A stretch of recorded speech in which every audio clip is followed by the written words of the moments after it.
Hello, everybody, for joining us in our expert talk. I am Anamika, and I welcome you all to today's webinar on how to start your journey for Scaled Agile.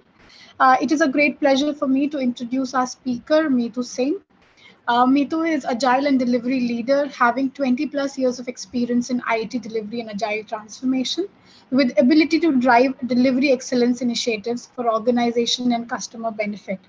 She has led several tailored implementation of Agile Scrum, Kanban, Scrumban framework in line with client-specific Agile model.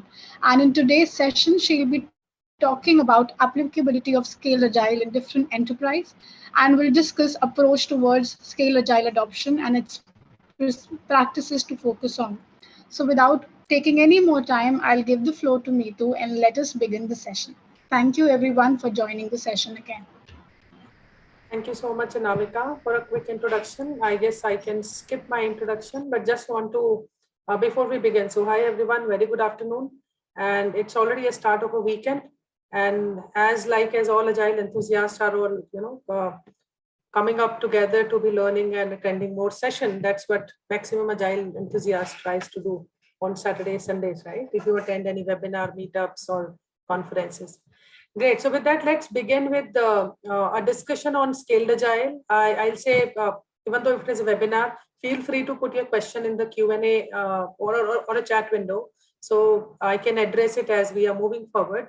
Because I'm going to talk about as one of the points I just want to talk about, while I'm also, let me just move into the introduction slide as well. Anamika has already covered it in detail, nothing to mention about here. But just one thing I want to mention, because we are talking about Agile.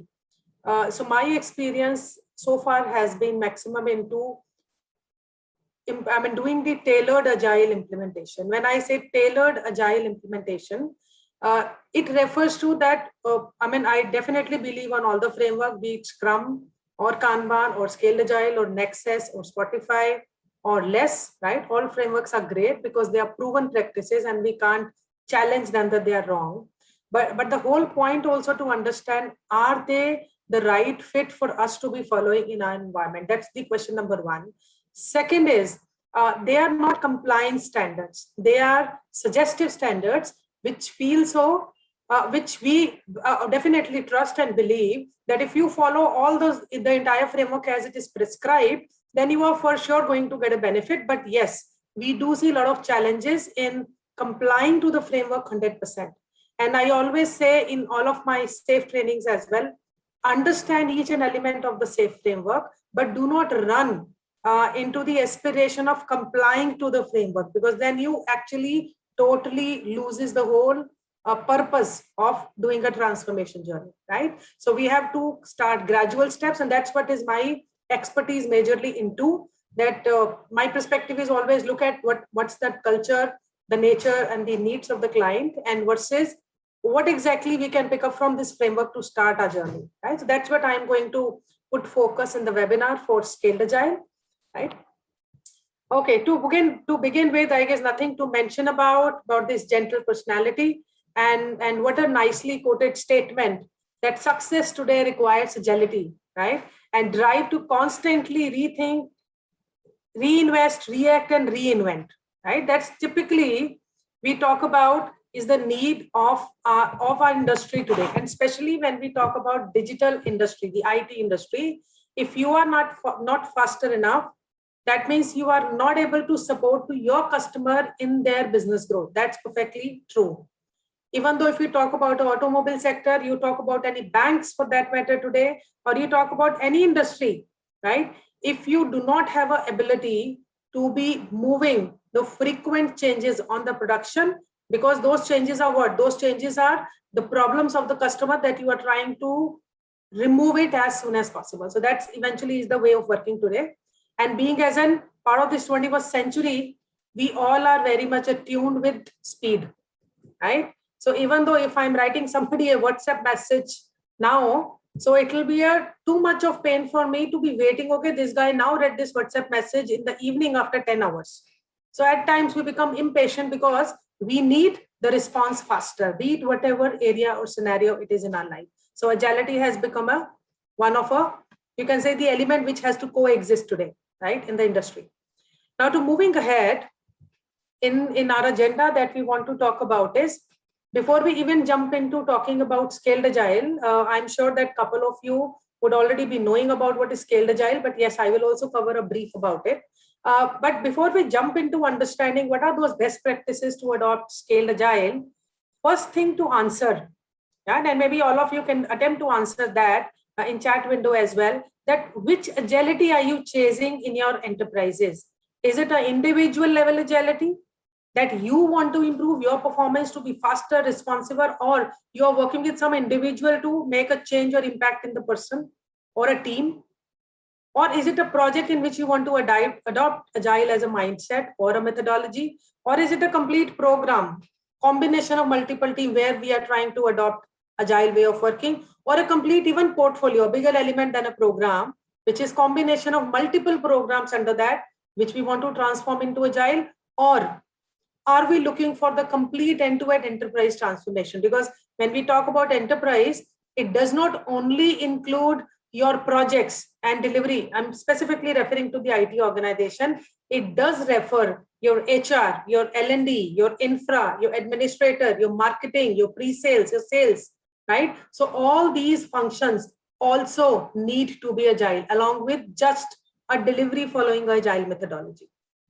Right? So what level of agility is what you are chasing right now? Anyone who would like to just put a comment on the chat window? Before we begin, it will just set the context for all of us.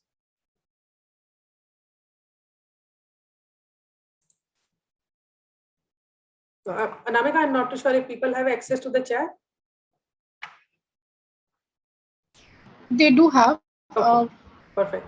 Thanks. So I'm getting a response. Thank you. Thanks, Venkat.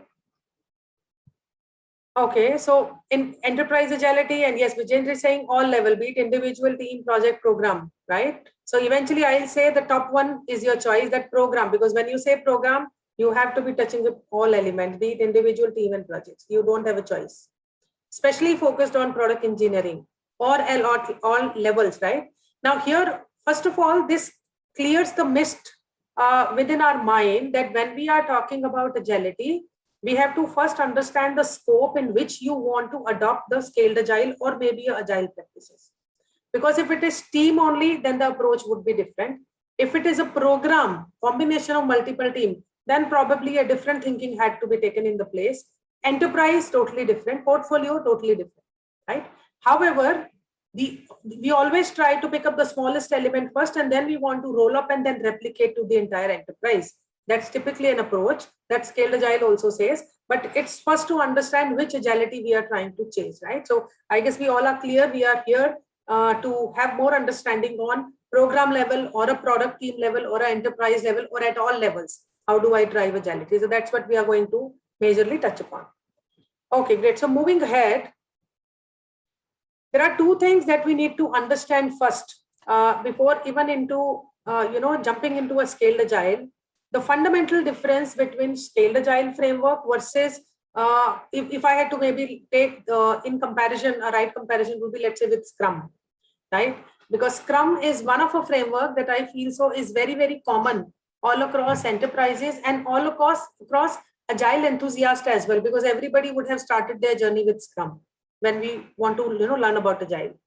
But the fundamental difference here is a Scrum is a product development framework, right? And nowadays, yes, the Scrum Guide 2020 does not specifically talk about a software product, but they call it product because it's been very widely adopted by software solution services in all areas, Scrum as a framework, right? But it is actually meant for developing one solution service or a product, right? So that product can be a combination of one team or more than one team together have to get the product realized. Second is Scaled Agile. Scaled Agile here, as I'm specifically mentioning in my slide, it's an enterprise transformation framework, right? When we say enterprise transformation framework, because one of a core reason or one of a core expected outcome from Scaled Agile framework is to achieve the state of business agility. And when we talk about business agility, means we are saying, how can you improve your speed or be more responsive in whatever business that you are running to drive it to the next level, So if your customer are giving you issues and complaints, so how fast are you able to address them and give them the right solutions?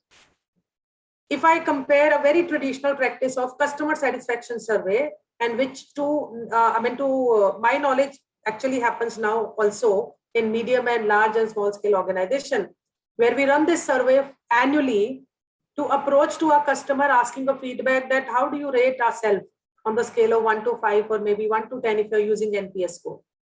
So that we understand, okay, how many customers are engaged, how many are kind of neutral, neither engaged, neither disengaged, and how many are totally disengaged, right? And they will have their own reasons to say, is it quality was the issue, or management expectation was the issue, or governance were not great, or practices were not great.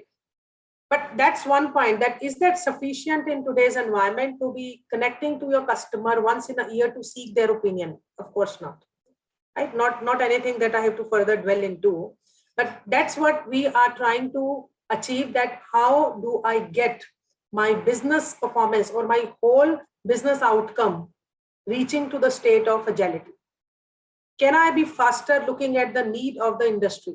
Or can I actually cope up with the speed of the demand or the needs of my customer? That's what eventually is the purpose of Scaled Agile Transformation Framework. It helps the enterprise to achieve the state of business agility. It's not specifically focusing on one product development methodology. So that is one component of Scaled Agile, not a framework completely focusing on. And when they say state of business agility, and one statement that I said in the beginning, Scaled Agile Framework as an enterprise says, if you are only training your development team or delivery organization on Scrum and Kanban, and they are using all sprint and all ceremony and releasing every 2 weeks, that is not at all sufficient for you to be agile at your business level. Because apart from delivery organization, there are a lot many other components in the enterprise who has to support you to deliver that solution faster to the market, be it your marketing, who is promoting the product, upcoming product in the market, or your sales team, who is selling that product now in the market, right, and approaching to the customer, or be it your infra guy, who is supporting you with infrastructure so that you can actually deliver faster, or be it your HR and L&D group, who is actually taking care of people and ensuring that people are up, they're skilled, they are doing learning so that they can deliver best of the quality product. So there are many elements actually together who works. So that's one reason we say that Scaled Agile is a enterprise transformation framework, but not a product development framework. And there are, I guess, lot many other practices. If we get to maybe more detail, I'll try to find out those gaps so that you can differentiate that better. But to set the context here, what we are trying to understand, Scaled Agile is actually meant for enterprise to be converting their performance at the level or a desired level or a desired speed, where they can actually be the leaders in their particular business domain. That's the whole idea of adopting this framework. Second, and that's what I was referring to, the purpose of Scaled Agile is to achieve a state of business agility. And business agility does not only require your development team, but you need development, finance, people, HR, L&D, marketing, sales, pre-sales, operations. All the components has to work together to give that speed and to that desired quality to your customer in terms of solution. And one classic example from IT context, because we know that in tangible product development domain like automobile car manufacturing also is pretty easy to understand. But in IT, if you look at today, any customer is giving you a contract, right? Okay, we need to develop this digital solution, and you create an RFP or a proposal stating, okay, this will take 1.5 years. We will follow agile methodology, right? This is the scope of the MVP, and we will give you after 3 months some releases and all that. Now, what typically happens? One, definitely the cost will always be on the top of mind for a customer, that they will always negotiate. I'll not comment on cost. Is it right or wrong? Because every company have different rate card. Second, coming on the tenure, first of all, do you think the customer will be happy enough, even though they know their scope is too much and it cannot be delivered in 6 months or 4 months, right? But still you are giving them a complete proposal of 1.5 years to develop this entire platform. So they will always be worried about the time. That is one, right? Second, one is the cost we spoke about. Second is the speed, the duration that you spoke about. That is something actually been troubling. But now in IT, what could be those accelerators that actually we can use to deliver faster to my customers? Now, if we talk about, there are lot many low code companies, and there are lot many utilities available, already built-in components or modules are available. Are you leveraging them enough? Are you leveraging them enough when you are creating a proposal that, okay, this, if I had to create this entire thing from scratch, I will take 1.5 years. But if I use this particular utility, if I use this low code platform, then probably this 1.5 year can reduce to 8 months. That is what your customers are expecting in the IT industry also. But fortunately, unfortunately, we are still stuck. We are doing agile, but we are still stuck with the mindset. Okay, we will understand their requirement. We will give you the proposal and we will develop this product in 1.5 years. And because we are agile, we don't have to forget that we are agile. So we will give you MVP first, right? I'll give you MVP in 4 months. I'll give you next MVP in another 3 months. And till then in 1.5 years, you will have all that ready and you start launching it. But it doesn't actually work with the client. So you have to really be finding out those accelerator. Either it could be a ready-made, some kind of solution that you have in-house developed in your organization, which can help you to accelerate your development process, right? That's what a point that we need to understand. And to do that, you need support from many stakeholders.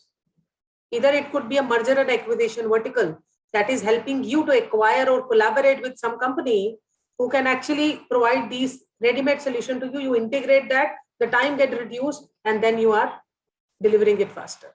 Because sharing, one of all, be it a revenue sharing or a scope sharing or a commitment sharing is what is one fundamental of agile, and that can also give you a speed. So that's one point. So business agility is one area that we are trying to strive.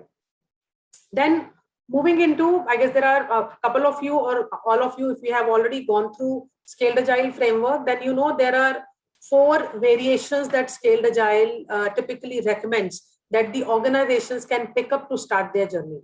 That is one. Now, there is a full configuration, which we typically call a complete full Scaled Agile framework. And then they have given now further 3 variations that if you want to do at portfolio level, if you want to do at large solution level, if you want to do at essential level, these are the 4 variant, I will say. But the technical term in Scaled Agile, they call it configurations. So these are the 4 variants that has been defined by Scaled Agile to ease the purpose of people, that if I want to do only Scaled Agile, few practices in one of my program, okay, I will pick up essential. If I want to do all small programs in my particular vertical or a portfolio, and I want all small programs to be adopting Scaled Agile practices, okay, let me pick up portfolio configuration. If in my portfolio, I have one bigger engagement, and I will define that engagement also. I've written some indicators there that if we talk about essential, that means a program is defined in Scaled Agile is 125 maximum to 150 people, not beyond that, right? So if you have a client engagement, let's say working for ICICI, 100 odd people are working as an ODC for them, you can actually follow essential, pretty simple.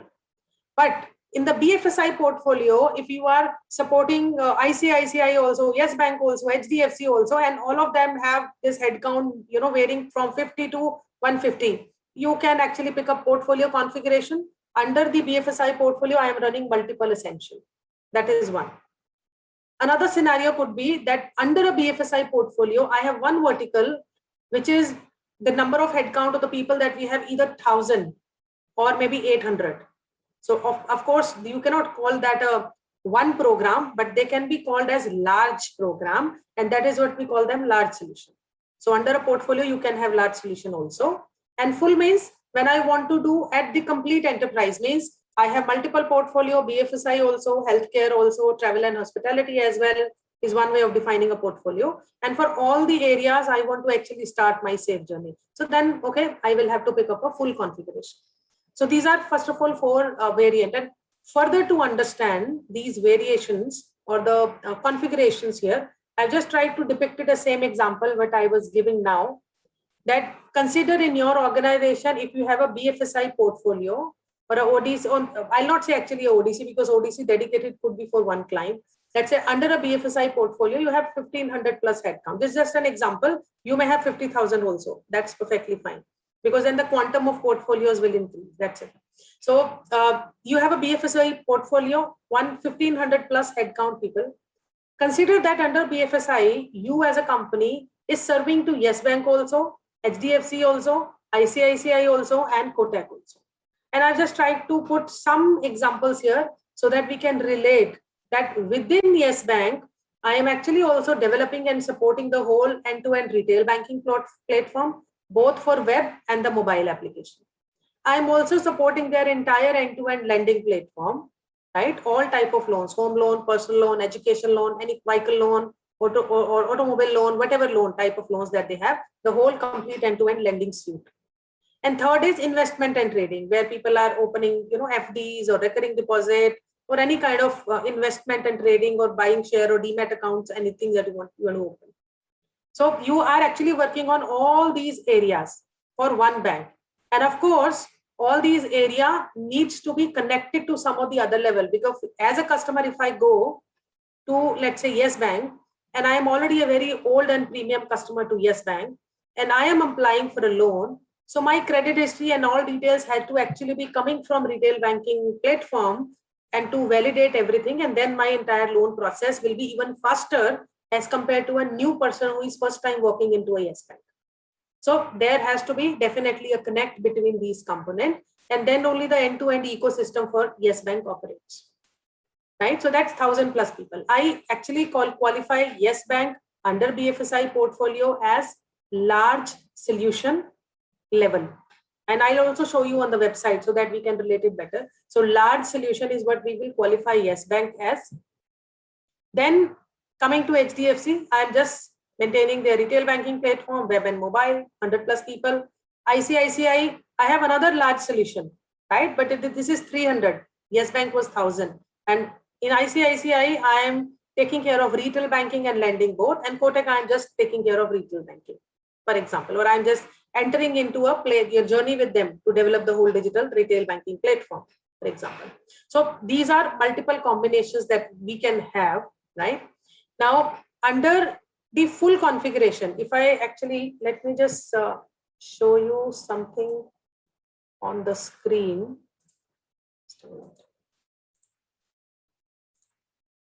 Okay, if we come here, we spoke about 4 configurations here. I hope my screen is visible.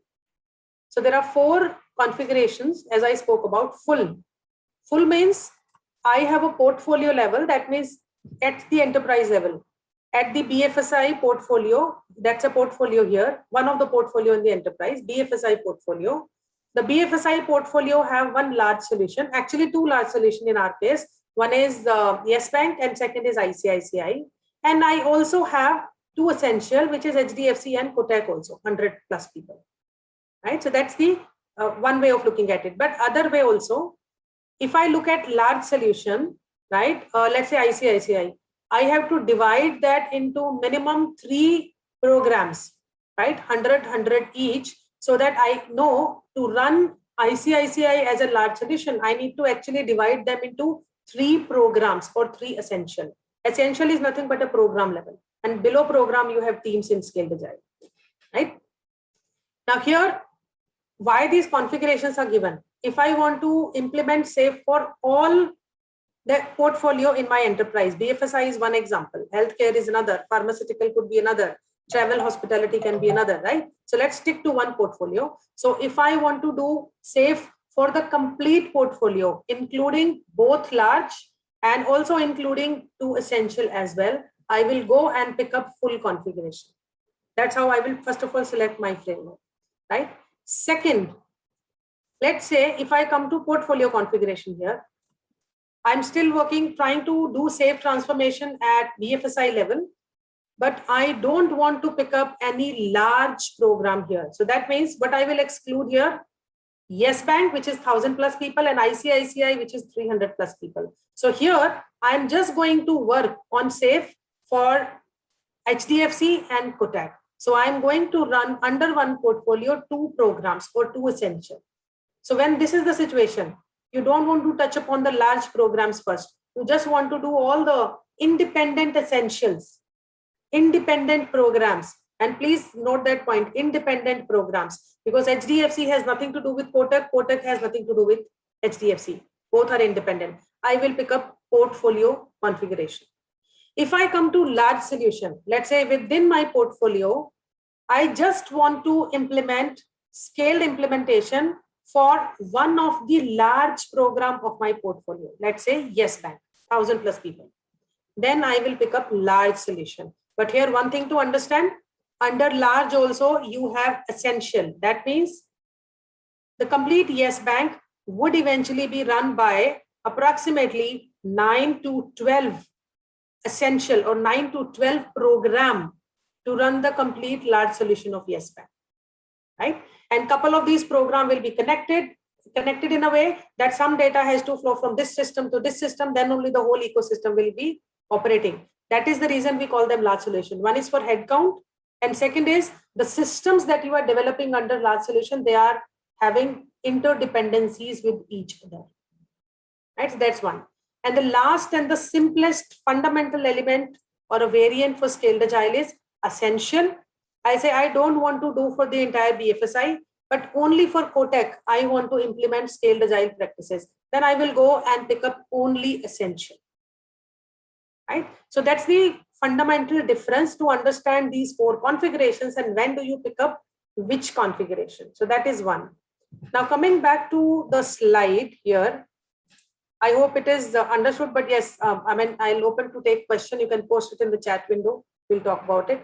So that's second, to identify how you are going to pick up the configuration to start your scaled agile journey. That's one. Second, moving ahead, there are few, I'll say, and I want to actually call it a do's and don'ts actually. So what should be the starting point for scaled agile, right? Be it whatever level you want to do scaled agile, program or portfolio or enterprise, but the starting point for scaled agile will always be essential construct first. That's the easiest way, right? It could be a team, right? It could be a group of team. It could be a program or a product team altogether. It could be a portfolio for a small scale organization, like a startup who has grown into 100 odd people. They can also be adopting scaled agile. Even their entire company is called as one portfolio and they are following essential SAFe, or a small scale organization, as I said. And where not to implement SAFe, if you just have probably 1 to 2 teams and the head count is below 50, by the book, if you go by scaled agile, if the minimum head count to define a program team in scaled agile is 50 and maximum is 125 plus. When I say 125 plus, as I said, it can go maximum to 150, right? Now, coming to, this is what a book says. But in my practical experience, yes, there has been a team which is only 35 people and they tried to implement scaled agile essential practices. So you can always do that. But I would not recommend to go beyond, below 35, because then actually it will be too much of overhead for those, some people or 1 or 2 teams to comply to all practices of scaled agile. It will be too much of process overhead.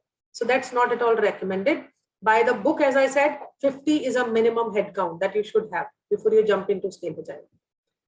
Then moving on, just a quick glance on, and this is specifically, I've just tried to depict here, keeping outsourcing engagement. That means IT companies who are acting as outsourcing vendor to the customers or the client. How exactly you are going to structure your essential, right? So here, if you look at the very first thing that we really need to understand, what is that client business process, end-to-end business process that I am actually supporting.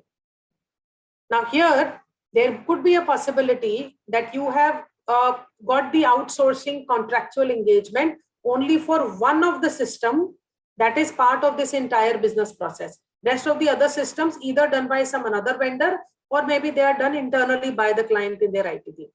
But even then, if I am just developing, for example, let me just have a pointer also there. If I'm just developing a system which is impacting this particular step of my business process, I should have the end-to-end understanding of the business process, because that sets the purpose and the business outcome and the expectation very clear. So I'm not saying that you have to go and do a training for a business process session, but a high level understanding where your developed solution is going to fit in the whole ecosystem and how it is going to impact the customer at the end is very, very important. So that's the first point.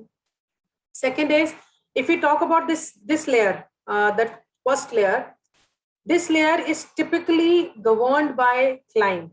And you can also actually relate this entire image to a portfolio configuration where you have portfolio and you have essential only. But the portfolio in this case, if you are an outsourcing vendor, will always be at the client side. That means it will be governed by the client. You will have a platform owner at the client side or a platform director. There are multiple designations today. Enterprise architect from the client side, right? The client management who is the sponsorer of your contract or a project initiative, and you just have a vendor management team, like a client engagement team typically here, who are liaising with them to understand and working at RFP stage, getting the requirement, getting the contract done. And so that's a typical thing happen in the at the above layer, which we call it as core team, right? Core team layer. Now, once that is over, how do you structure? What are the key roles that you should be adding in your program level, or we call it virtual organization, or we also call it agile release train in scaled agile terminology, a virtual organization. So one is, again, in this entire section also, there are a few things which is at the client side. We may not have complete authority. For example, a product strategy and design.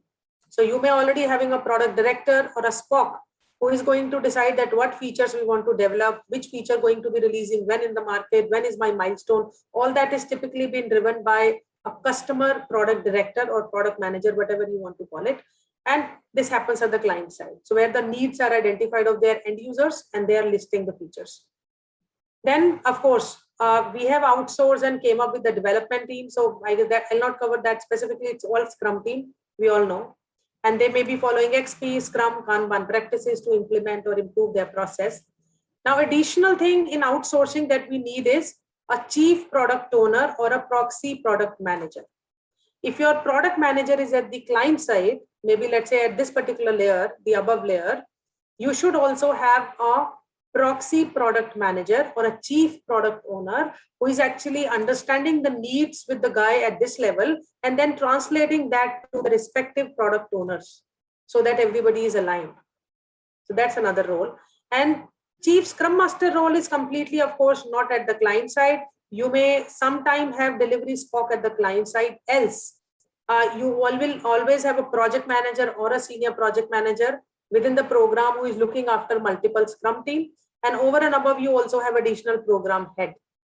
I don't want to qualify program head as a chief Scrum master because there are a lot many transactional activities that a Scrum master or even a chief Scrum master has to do. So program head is more at the engagement level, and the project manager or a senior project manager or a chief Scrum master is basically at the program level who is doing a delivery management role. And you can say delivery manager also. He is a delivery manager or a senior project manager kind of profile. And then within the program team, we have multiple agile teams. As per scaled agile recommendation, it goes well with the headcount, like 50 to 125 is the headcount. So minimum 5 agile teams to 12 agile team is something that you can have in one program in scaled agile engagement. As I said, minimum 50, that means minimum 4 to 5 Scrum teams, and maximum it can go to 10 to 12 Scrum teams that you can have for a scaled agile engagement. So that's how a typical new roles and technical architect, of course, a dedicated technical architect allocated to this particular product or a system development has to be here. Then moving into, one quick thing, if you want to start your scaled agile journey, which is one activity which is the heart of scaled agile is, we call it in scaled agile a PI planning, program increment planning. But to comprehend better to the subject, you can qualify this as that you have to start practicing a release planning activity every 2 to 3 months. So when you are jumping into scaled agile, you will have to be looking at that how I can start introducing a big planning meeting. You are already doing a iteration planning meeting. You are already doing a sprint planning meeting. Every team does that. But we have to understand that we also need to introduce a big planning meeting, what we call in Scaled Agile, a program increment planning, or you can call it a normal terminology, a release planning. That means plan for a quarter, 2 to 3 months. And because we need to plan for a quarter, that is the reason we had these roles: Chief Scrum Master, Chief Product Owner, Product Director at the client side, Architect, because these key roles at we call these as program level roles. So these program level roles, typically, while the team is working on the scope, they actually work with the customer representative to define the scope for the next quarter. Either the list of features, list of, you can call it an epic also. I don't want to classify now in this webinar how epic and feature and story different Scaled Agile versus in Scrum. But you can have requirements or maybe of big features or big stories, which has been groomed, identified, analyzed, prioritized by these program roles, while the team is working, all the Agile teams are working on developing the previous quarter agreed scope that they had. So that's the first activity to start to Scaled Agile, that we have to start moving into a release planning ceremony. So I should, and the entire one thing also we need to understand, all of you must be well versed with Scrum. Scrum is a typical small PDCA. I do a sprint planning, I do a daily Scrum, then I do sprint review, and I do sprint retrospective and refinement also happening in between. So similarly, the way sprints follow their PDCA, this whole big Agile team, the program team, also has to follow their PDCA. So you can say in this PDCA, PI planning or release planning is that planning meeting. The way Agile team does their sprint planning, they will do the complete, all 12 Agile teams are coming under one room, right? And they are coming under one room: architect, product manager, system team, infra guy, business people, client stakeholder, management executive. Everybody comes under one roof, and then together everybody plans for the quarter. And I will not jump into more details because there is a very, very detailed agenda on what exactly and how exactly PI planning happens. Then proposed way of working, and couple of best practices that I have witnessed that has typically helped for the larger engagements to start following Scaled Agile practices. And why I'm saying is because one of my very first Agile transformation engagement, I wasn't aware, or I mean, not exactly I, but me and the delivery head of that vertical, we were not aware about any Scaled Agile framework. We were typically given the requirement that the whole vertical of 500 people need to be transforming into Agile. I mean, they have to follow Agile way of working. And there were mixed teams. There were development team, maintenance support team, DevOps team, independently, separately, and multiple product, multiple solution lines. So how do we structure that? So that's where we tried to solve a lot of our problem as it started to come. And after developing, and the previous the diagram that I showed is a distorted version of the same engagement, that how we structured the engagement, right? And later we realized that we were actually nothing but trying to follow Scaled Agile practices. After the certification, that's what we realized. So one is to understand the client operational value stream, the business process. Second is to identify all possible skills from your organization that you need to deliver end-to-end value to this customer. Not only the development team. I am talking about a recruitment guy, the HR person, the L&D SPOC, the infra SPOC, who is providing us all network support or hardware, software support and everything, right? Or hosting of the website, DevOps team, maintenance support team, right? Your marketing team, or your management leadership, who is also being part of the governance section. So I identify all possible skills that we require to run this particular engagement.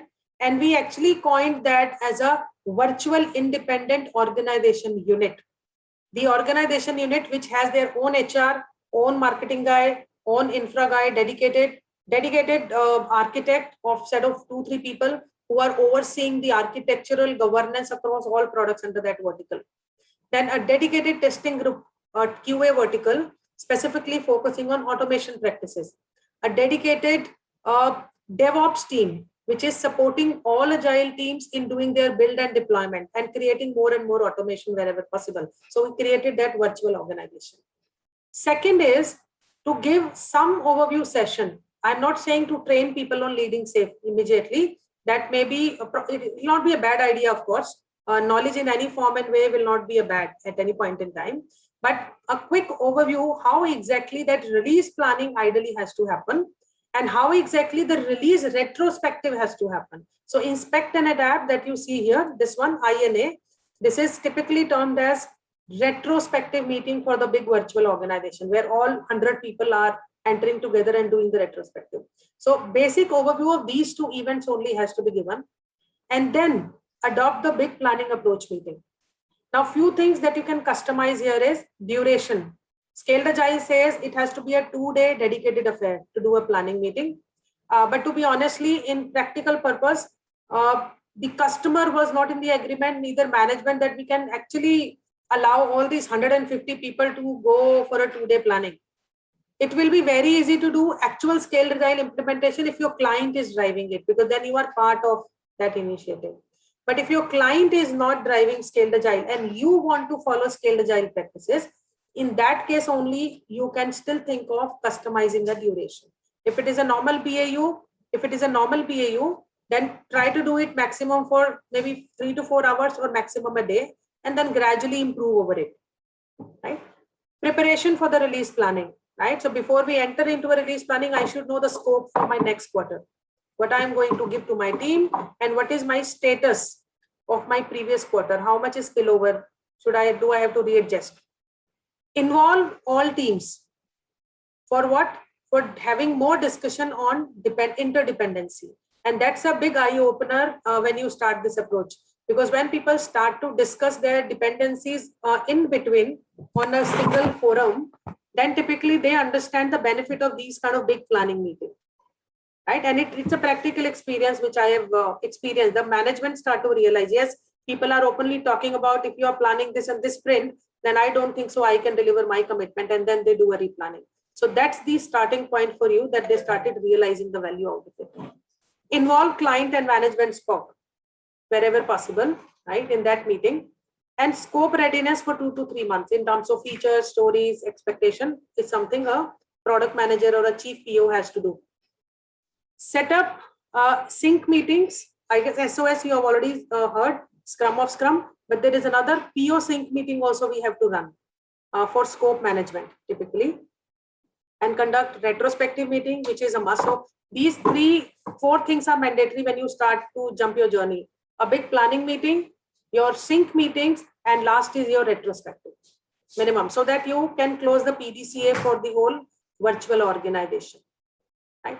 And last one, which I'll not say that I want to mandate, but it's a good practice, introduce a IP iteration. Now, IP is again a specific concept in Scaled Agile, which says innovation and planning. That means we are giving some time to the teams to do something different from the BAU work, or maybe doing some knowledge sharing session, or you want to do the end-to-end testing of the product.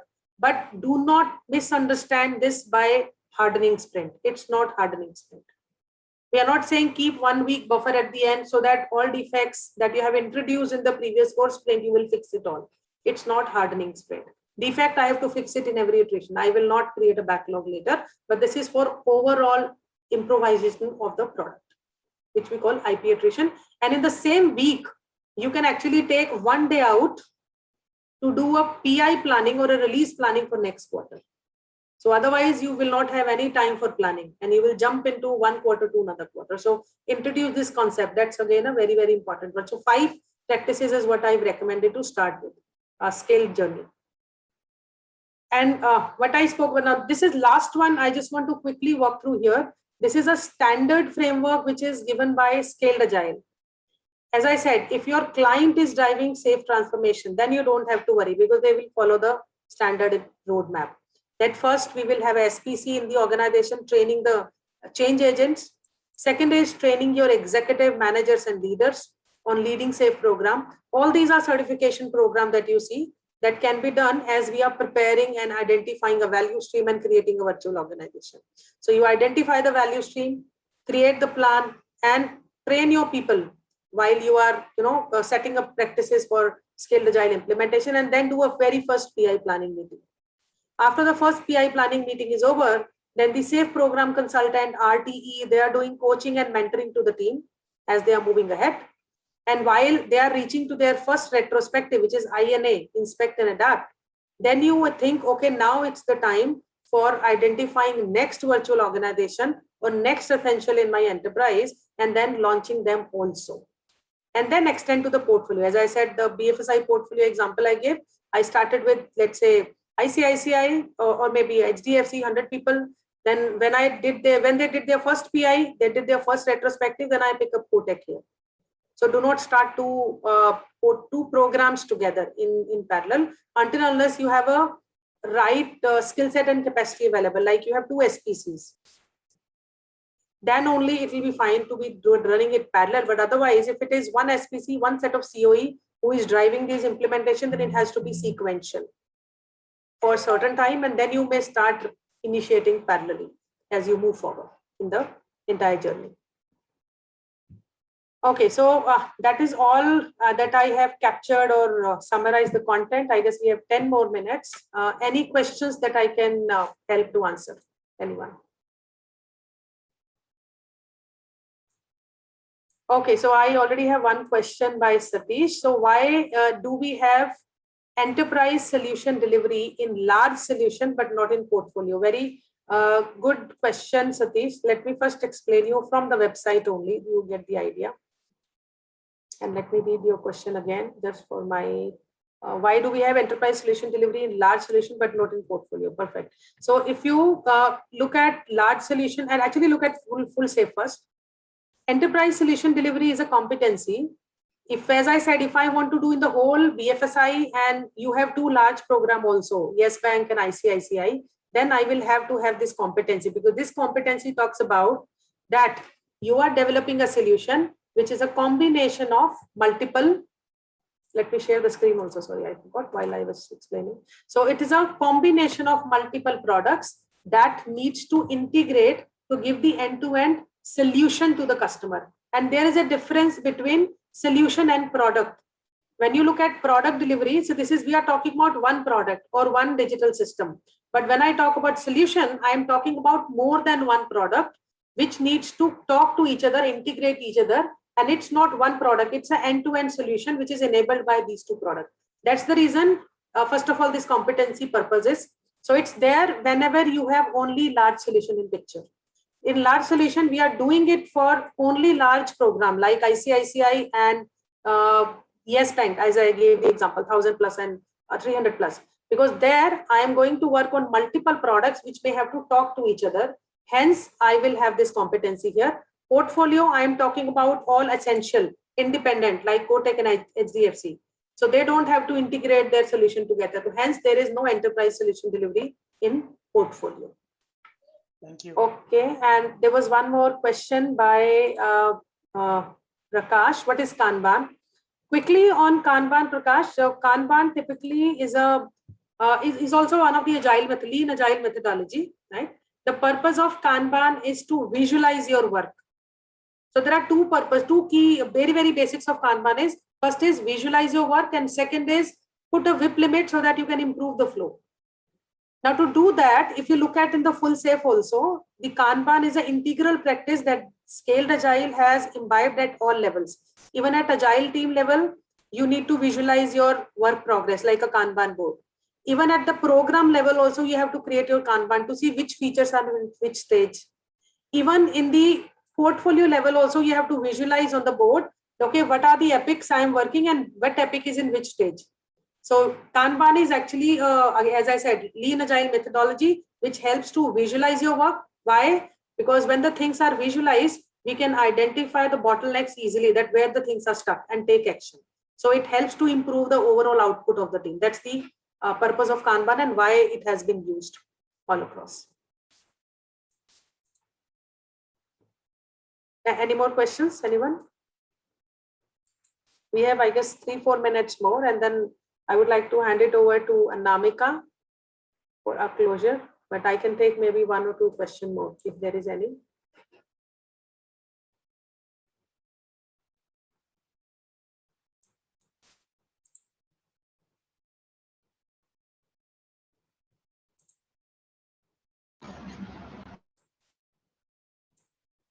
You can unmute yourself if you don't feel like typing in the chat window. That's also fine. I'm not too sure if there is a possibility to unmute, Anamika. So. They can definitely write their questions in the chat. Okay. Maybe Ekta can check if no, I can see. I can see. Hi, Mitu.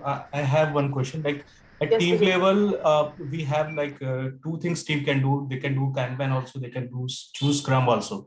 So like the PDCA ceremonies that they do at the team level, that is not necessary, I think, because they can choose Kanban or Scrum. But at the program level, they have to do this inspect and adapt and PI planning. Yeah, you are right in a way, Bijin, as you rightly explained, actually, beautifully articulated it. So when we talk about Scrum, first of all, Scrum and Kanban both are the way of working that agile teams in Scaled Agile can adopt. That is one. Second is, as you said that for a Kanban team, PDCA probably may not be required. Now here, there is a little difference because Scaled Agile says, even though if it is a Kanban team, whatever is known to you, you should be conducting a planning meeting and you should be conducting a retrospective meeting after 2 weeks. So there are few practices that they recommend even Kanban team to also follow. But as you rightly said, typically Kanban is a continuous flow. But if you have a maintenance support team, they may not know what defects are going to come.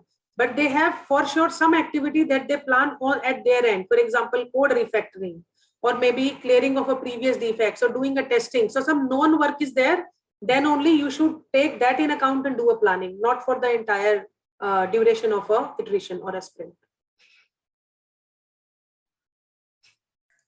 Okay, got it. Thanks.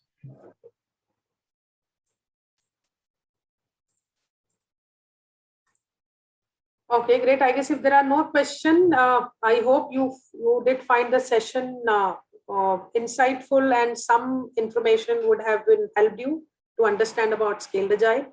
With that, let me just hand over the control to Anamika for a closure. Anamika, over to you. Thanks, Mitu, for such an informative session. I hope all of us here attending the session must have gained knowledge on applicability of Scaled Agile. Still, I will ask other participants if there is any other question left. Now is the time you may ask. Otherwise, you can reach out to us on our email ID. I'll be sharing the contact details in the chat portal. Just wanted to inform all of you that Xebia offers different certification on Scaled Agile framework. I am entering all the certification courses in the chat window. Let us know if you will be interested in upskilling. The dates for each of the certification training which we conduct is also mentioned along with the name of the certification.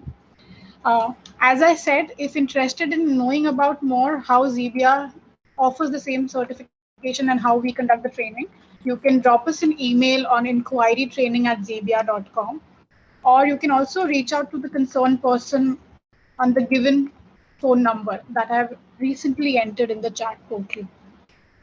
Apart from that, as we've conducted this session and we are at the end of it, I would request you all to share your valuable feedback on how did you like our webinar, because it will take hardly 2 minutes and it will be helpful for us for our further. Yeah, and plus I would also suggest if there is any other topic from Scaled Agile that is in your mind that you feel so would be a best thing to be doing next in the webinar, please feel free to type that inputs also. Right. Yeah, so we'll be looking forward for your inputs here in the chat, or looking forward to connect with all of you through the email and the number provided. The recordings will be shared with all of you post our session from our marketing team, so you can also revisit the same session with the help of recordings. Until then, we will take your leave. If there are no other questions, I think we can wind up the session. There is some other question, Mitu, by Satish. I guess Satish. Okay, so Satish, for PI planning case study, are you referring that do we have any case study on PI planning? Am I right? Hi Mitu. Yeah. So you asked for a future courses, right? So okay, understood. So I guess that's yeah. So in webinar, yes, we can conduct a quick capsule session on what is PI planning, ideally by Scaled Agile, and And I can also definitely tell in current engagement also we are doing some customization in the PI planning to suit the need to start the session. So maybe we can do that, and walkthrough of a safe case study will be a very good topic to have. Sure. Thank you. Thanks, Satish, for both the ideas.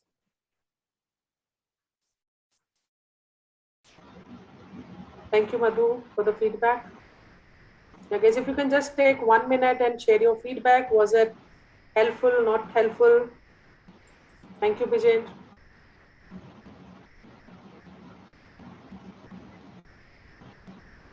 Yeah, so we'll definitely look forward to all of your feedbacks. Thank you, Meetu, once again for such an insightful session and for your valuable time. Take care, everyone, and stay safe. We have still so many feedback coming for you, Meetu.